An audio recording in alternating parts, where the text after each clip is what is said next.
I'm glad to be able to do this in person, to be able to have this interaction. What I'm going to focus on today, and again, I think Julie really had some excellent initial remarks in her sort of framing and the recent developments of how Canada is engaging in this region. We have really good news, obviously, about the launch of the Canada-ASEAN Free Trade Agreement. And I'm going to give some of the heavy lifting and work on the trade and investment side to my colleague Kevin, and really excited to hear some of your remarks afterwards. But I'd like to focus on a couple different elements. First of it is this Indo-Pacific framing.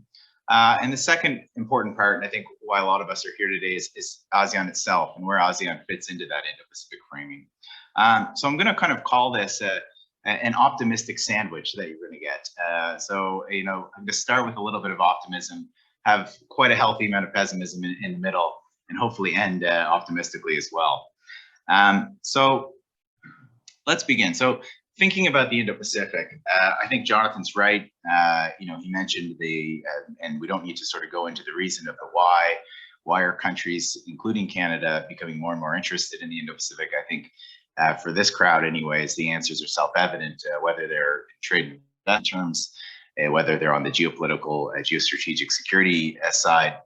We know why we should be interested. I think that the how we sort of frame this is going to be one of the big questions. And I do think Jonathan and his colleagues in GAC, and not just, and I should mention, this is not just an effort that's happening in one department in Ottawa. I think this is something that is happening across government.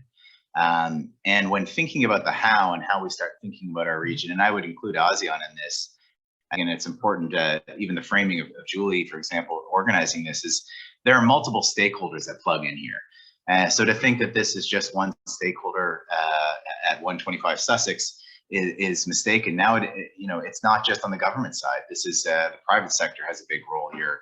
And one of the important things to think about, the Chambers of Commerce have been doing good work, obviously, for several decades across the region.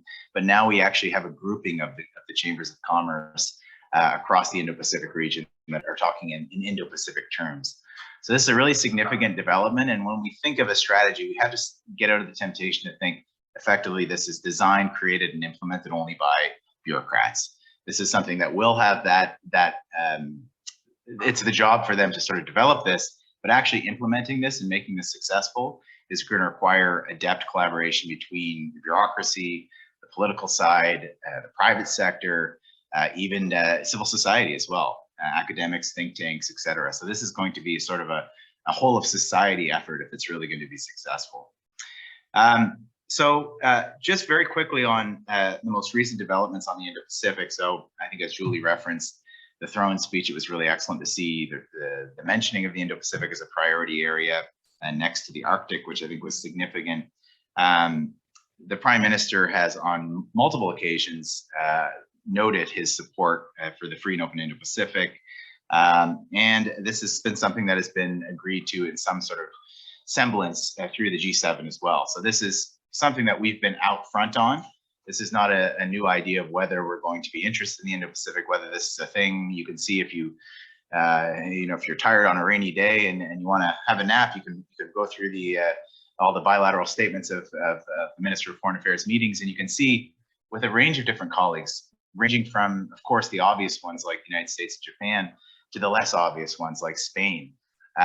We're referencing the Indo-Pacific as a priority area of cooperation. So this is a real thing. This is no longer an issue of debate.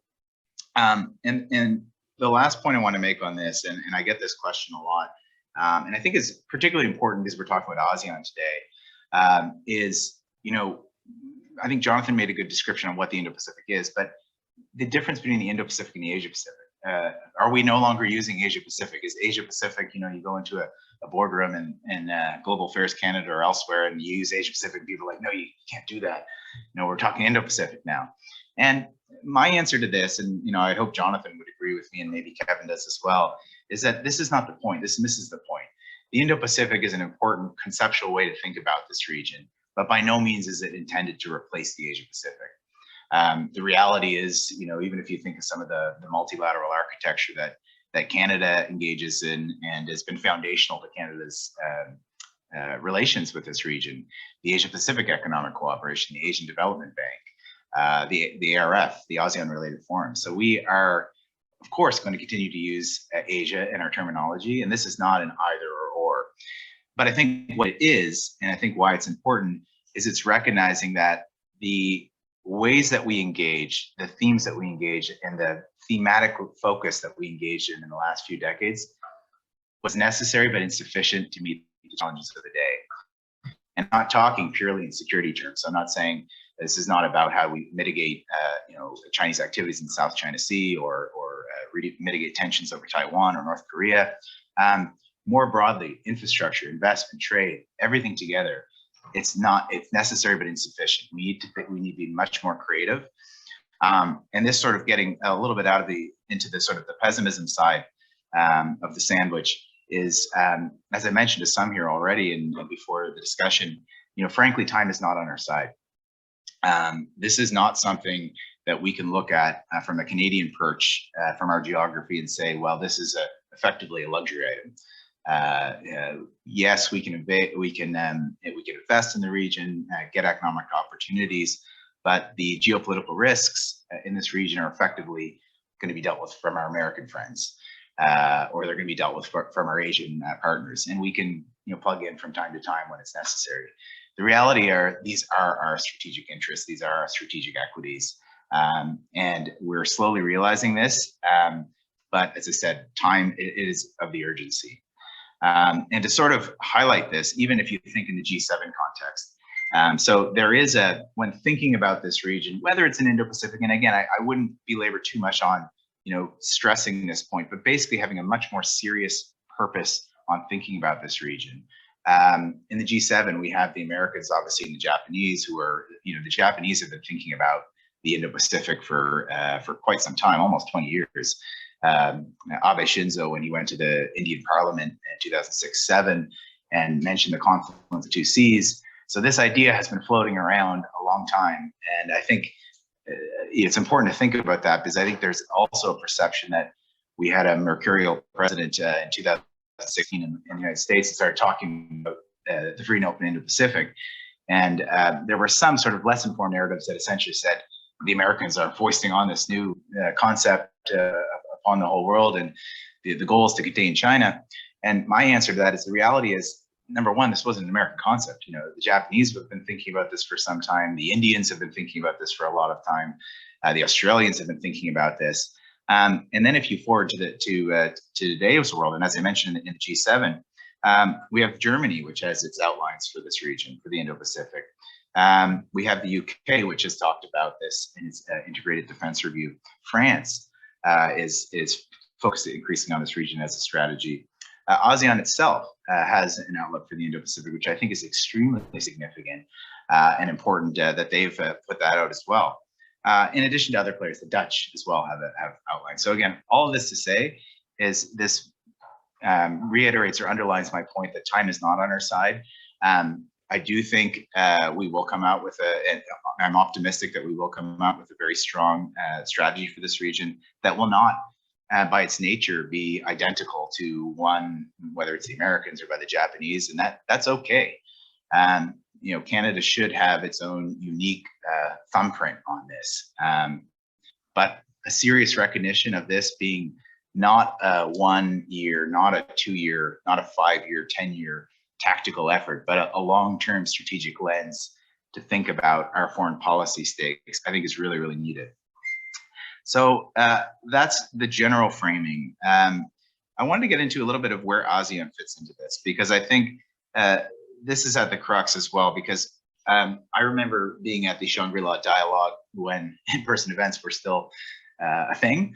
And I think this might have been my last one in person when Narendra Modi was keynoting.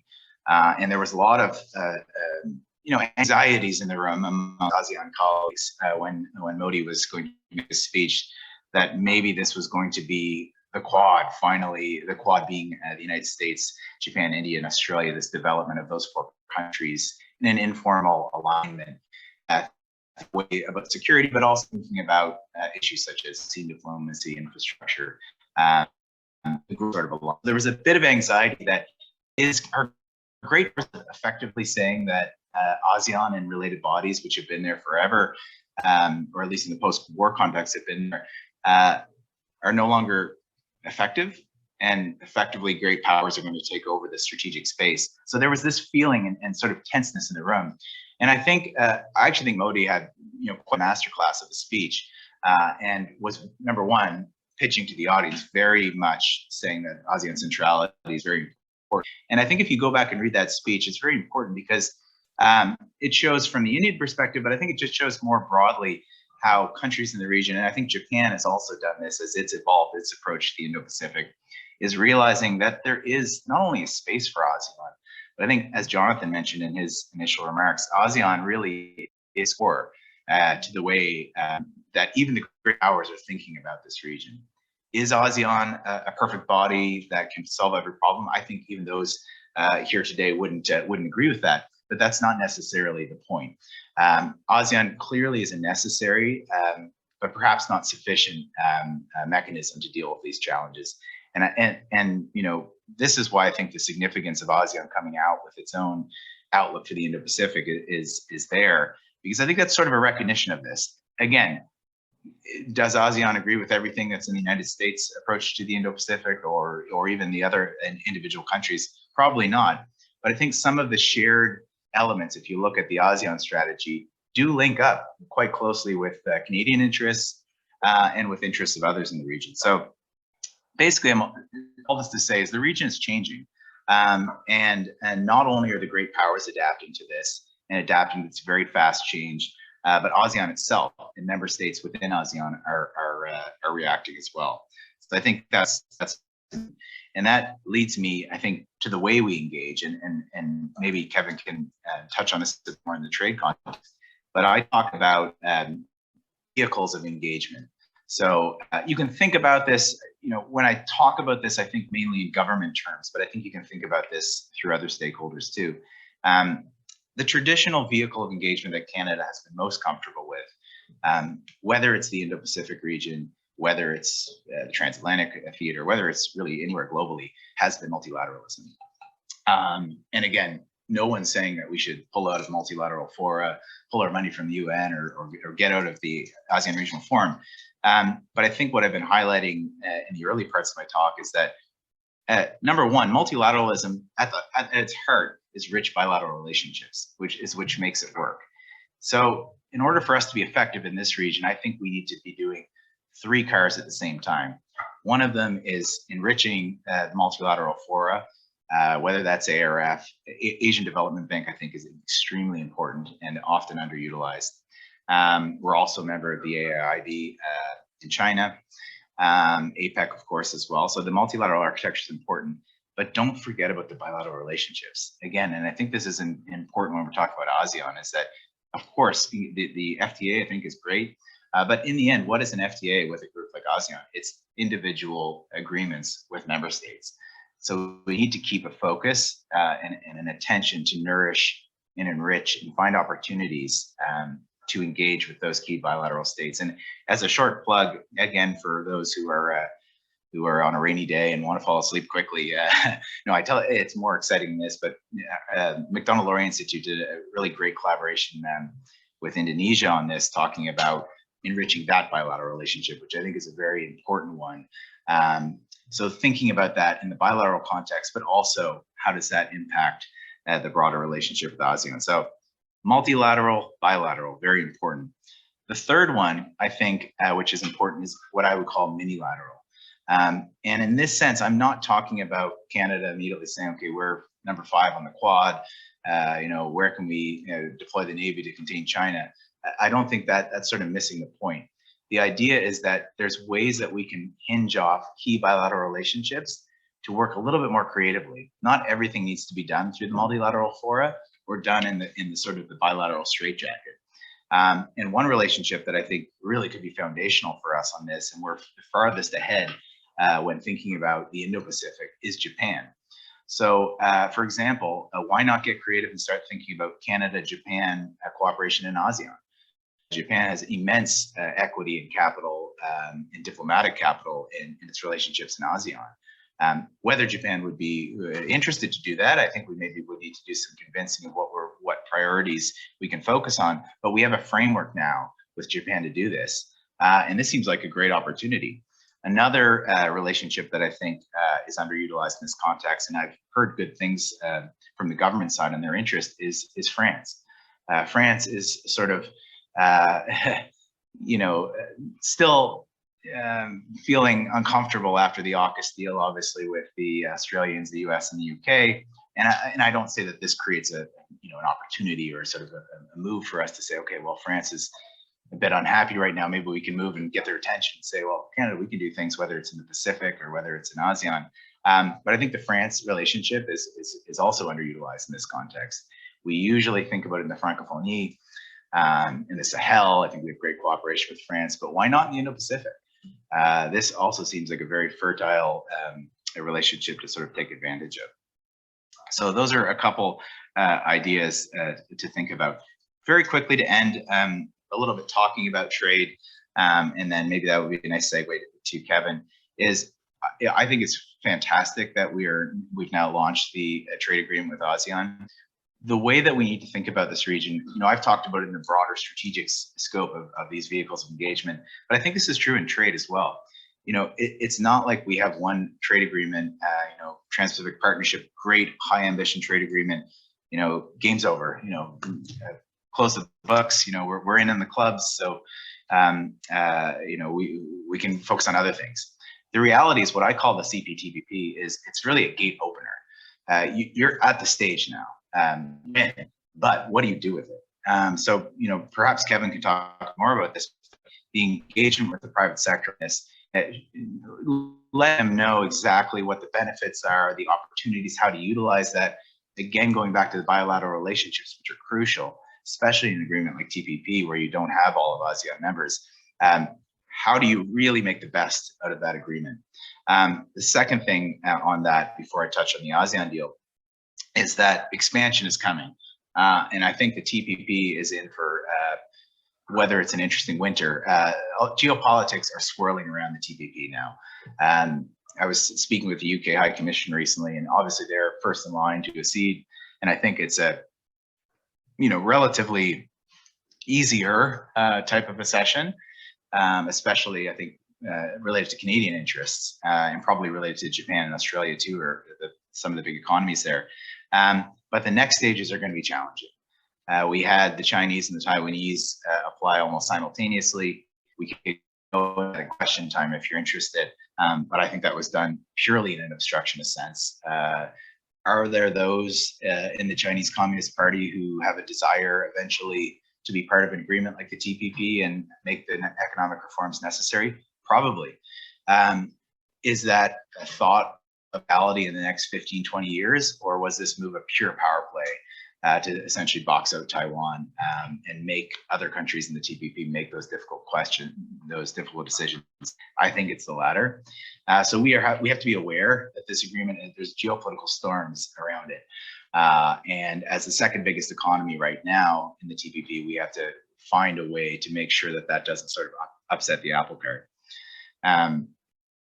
Last thing to note, the ASEAN deal I think is excellent. What I would say too, and I think it's going to demand a lot of attention, is don't forget about the bilateral relationships as well, though. That's important, but you're going to need a web of different sort of agreements. You can have 3 or 4 agreements. If you look at some of the most successful countries in trade, again, pointing to Japan as one who's had a huge FTA network in the region, they have multiple layers. Whether it's bilateral, Japan, ASEAN FTA, RCEP, CPTPP. I mean, they have multiple sheets on the bed, and that's really what you need here in this region, is different ways to sort of link in. So again, amazing step, and it's going to create a lot of work. So I know there's only a limited amount of resources, but again, don't get your eye off of or take your eye off of the bilateral relationships and those opportunities, whether they're investment, whether they're FTAs as well. So I've spoken too much, but again, Julie, thank you so much for setting this up, and very much look forward to a discussion afterwards.